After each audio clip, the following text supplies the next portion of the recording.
Good evening again, everyone. Welcome to another episode of Spilling Tea. I'm your host, Tiffany Daniels, and once again, we're getting straight to the trigger warnings.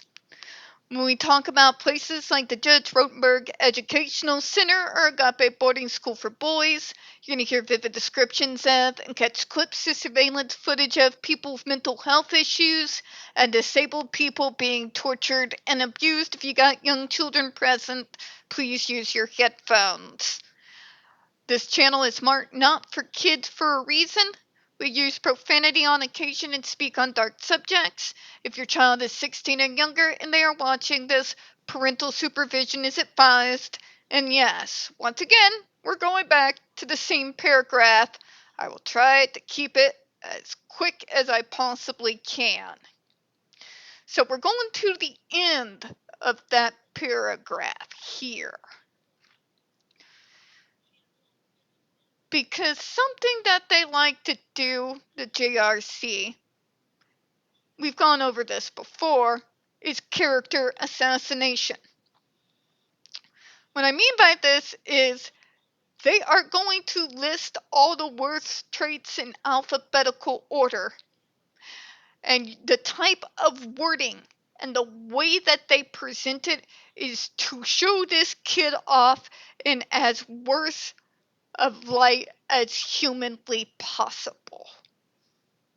The easiest way to do that is by removing any type of context in regards to that behavior and when it was manifesting itself. If you remember from the other evening when I made those other videos, I spoke about the fact that they're listing all these behaviors and actions without giving you a context of what was going on at the time, what was the situation, what were the noise. The more information you have for when those not so fun parts of the diagnosis come out, the better. And the reason behind that is, very simply, if you can find out what triggered that reaction, even if you can't stop it from happening completely, you can at least help soften the blow a little bit so that we don't go from happy autistic to Hulk smash in 0 to 60. Okay?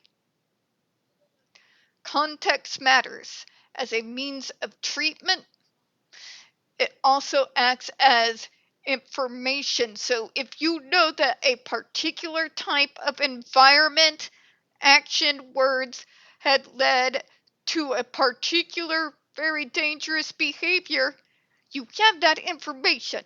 And now you know to avoid that or warn beforehand. You see where I'm going here, right?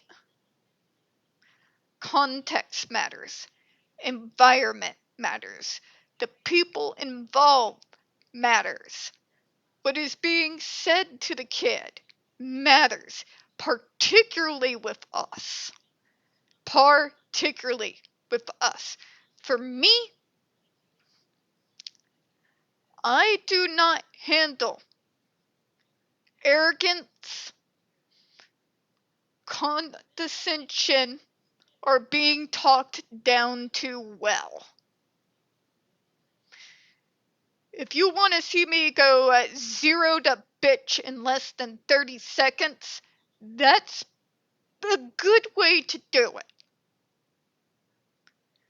When I'm being talked to as a 40-year-old woman who's taken care of herself literally since the day right after graduating high school, literally, very much stay.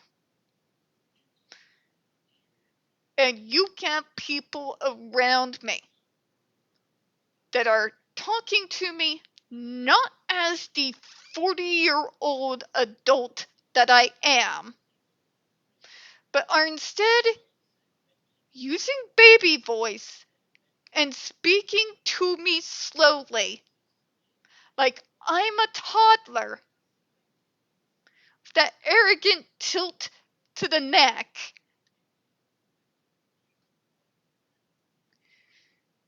When I tell you those were the kind of things in childhood that would just make me wake up and choose violence, that does it every damn time.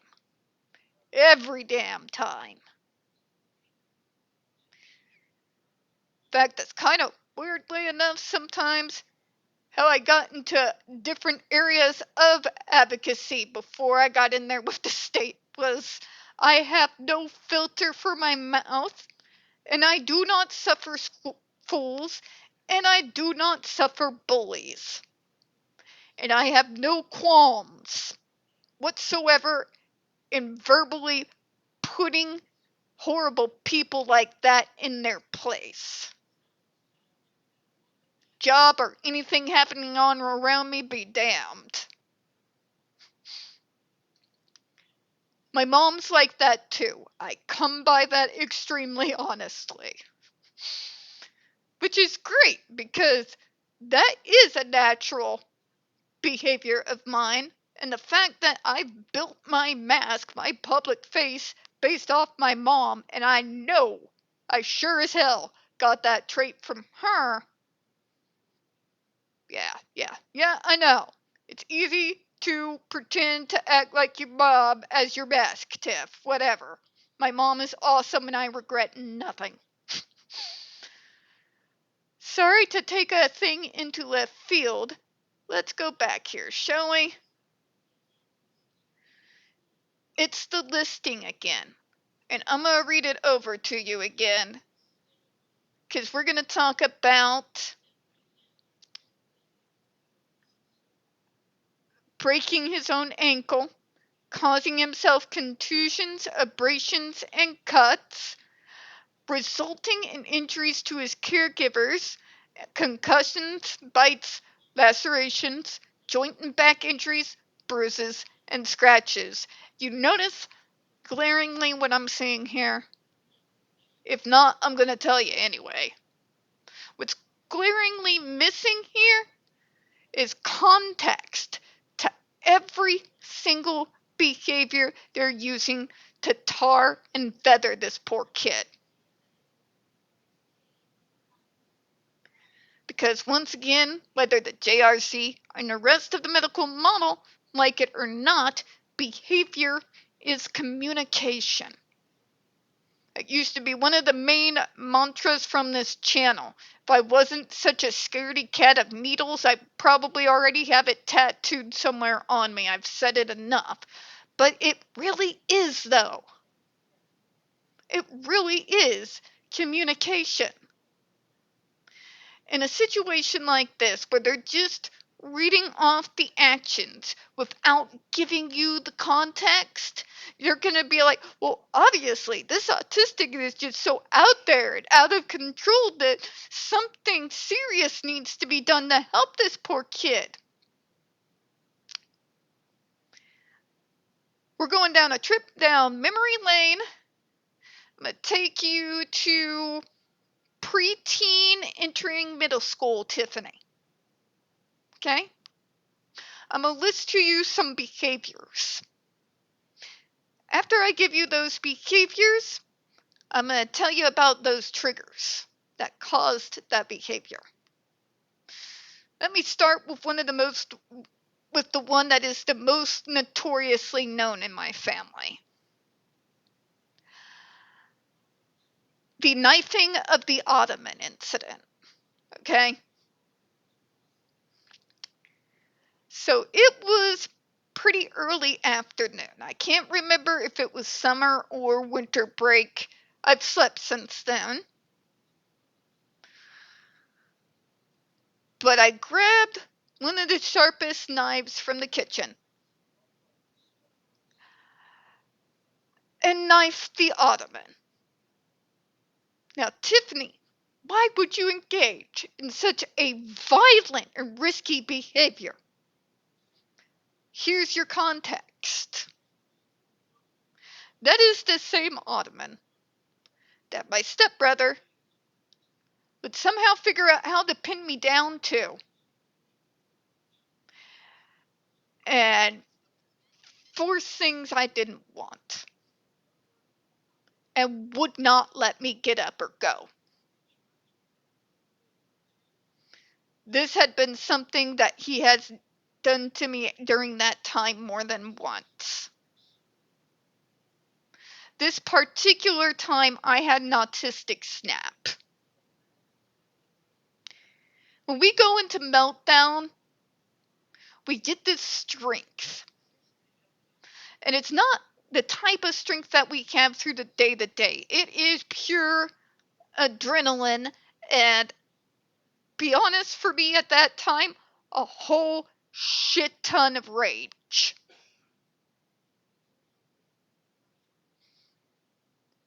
I was able to get up and get in the kitchen. I then came back into the living room where he was now sitting on that ottoman he just tried to continue to have me pinned on. And I took that knife and I didn't get him with it. All right, if you have kids, for the love of God, be prepared. Trigger warning, this is about to get gruesome. Please turn the volume down. If they're 16, I don't know, plug their ears with something. I was stabbing the knife just mere inches away from his junk. Okay? That was the context. That was one of his ways of trying to sexually assault me. I had an autistic snap. And yeah, I did what I did. Does that mean the behavior that I showed was good and something that I should justify? Hell no. That was stupid, and I could have got myself killed. But the context,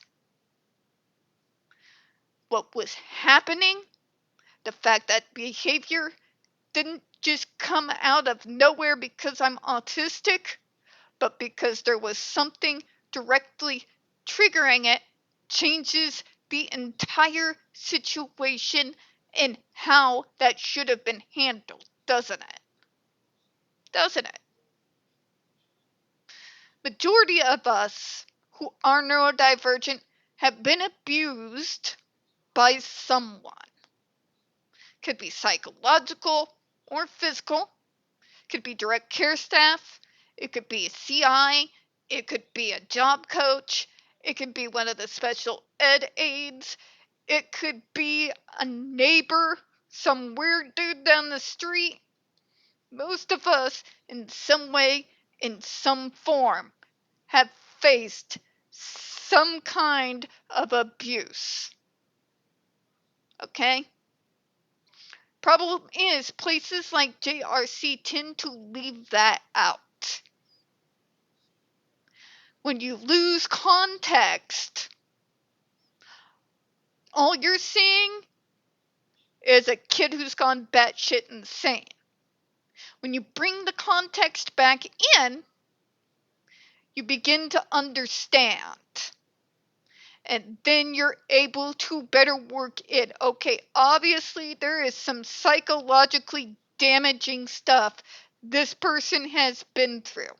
And we may want to talk about adjusting some of the treatment program to bring in some psychiatrists or even counselors to kind of work through some of that baggage. That way it will always be a part of it, but won't be a constant trigger there that could send me from 0 to bitch in less than 30 seconds, okay?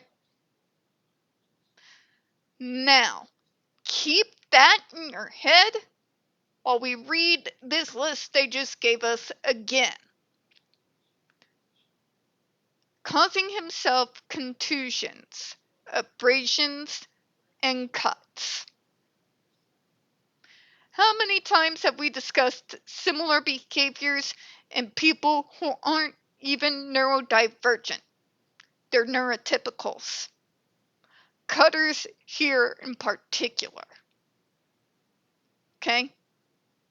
We are hardly the folk that have a monopoly on doing bad shit to ourselves. And it usually does develop and come out of some traumatic shit that happened to you. Right? I didn't harm myself as a kid because I'm autistic and that's what we do.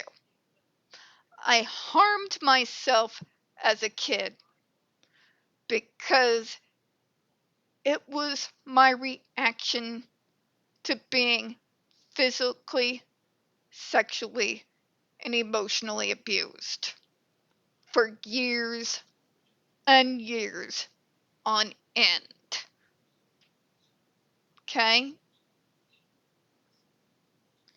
Exactly. That kind of abuse can lead to, and it definitely did me when I was a kid, I developed a very severe self-hatred and loathing. To the point, like I've told you guys in another video, where I would literally tell myself out loud that that was what I deserved. Yeah. Traumatic shit. Which means, if you have that context, you understand the action. When you understand the action, you can develop a plan to address it. Right? It's how most of us work. Even those who aren't neurodivergent, but they've been through similar traumatic shit. Same process. Right? Exactly. We do not know what's going on when he was breaking his own ankle, when he was causing contusion, abrasions, and cuts, when he was causing damage to himself. We have no context to understand what was going on around him at the time. We're just given a list of symptoms and saying clearly they are batshit insane and only violence will save them. Obviously not. Except further violence made me angrier. And there was a lot of stupid shit that I ended up doing purely from suppressed anger and pain. There's a lot of autistics out in this world that have those type of behaviors that have gone through similar traumatic shit. If you are going in and you don't have that information, if you don't understand where the behaviors are coming from, how are you really going to know how best to help the kid? If you do not address the trigger, the behavior will never leave entirely. Believe me, I would know. Now, in regards to caregivers, I'm going to say same thing. I'll tell you why. Remember when I told you I was part of the group that would get sent out from my regional office for the Missouri Department of Mental Health, that little group that I like to call when things go wrong? You remember that, hopefully, right?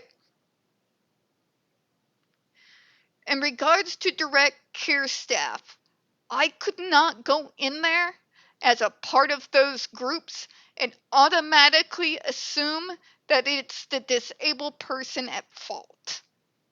Because 9 times out of 10, it was the opposite.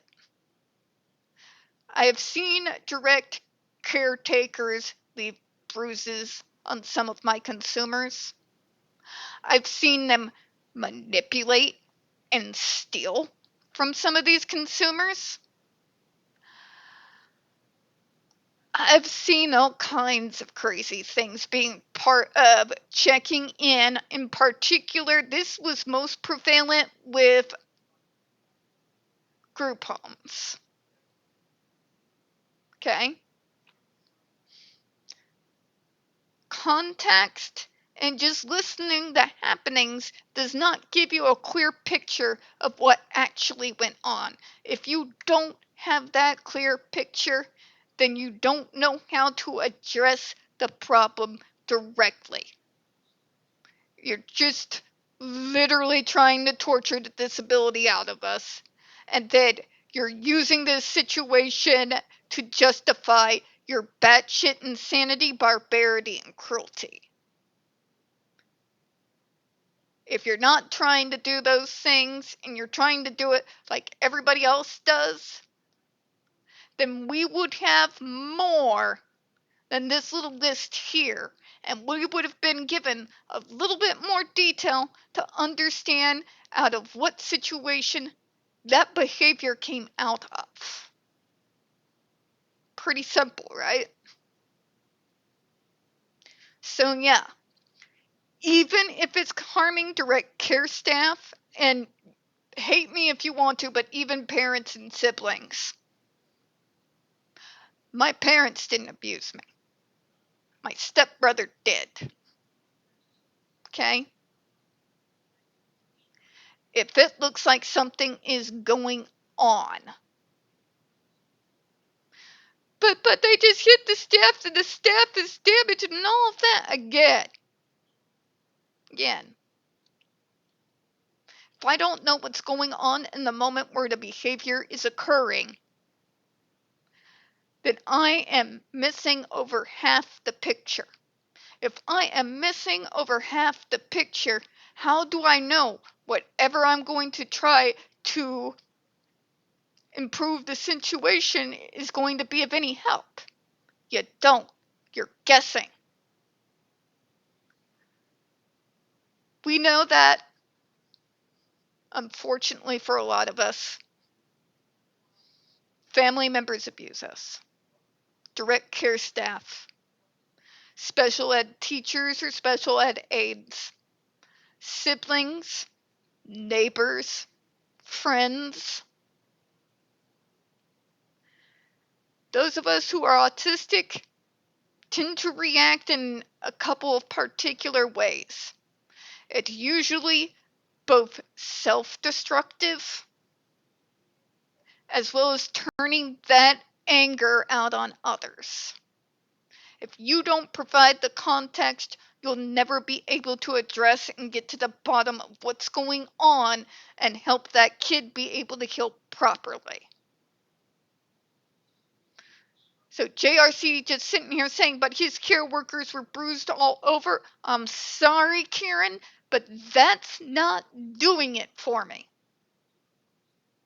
You are giving me no information to go off of, except your usual character assassination, your victim blaming, and your abuse apologencia. We're going to close on that. We don't get very many views on this channel. The few we do get do tend to get removed from time to time. Please don't forget to hit the like button, hit subscribe, and please, folks, don't forget to hit the comments.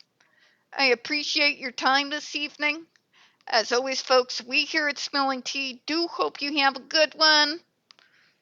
I'll see you all for the last one here in just a moment. Bye-bye, everyone.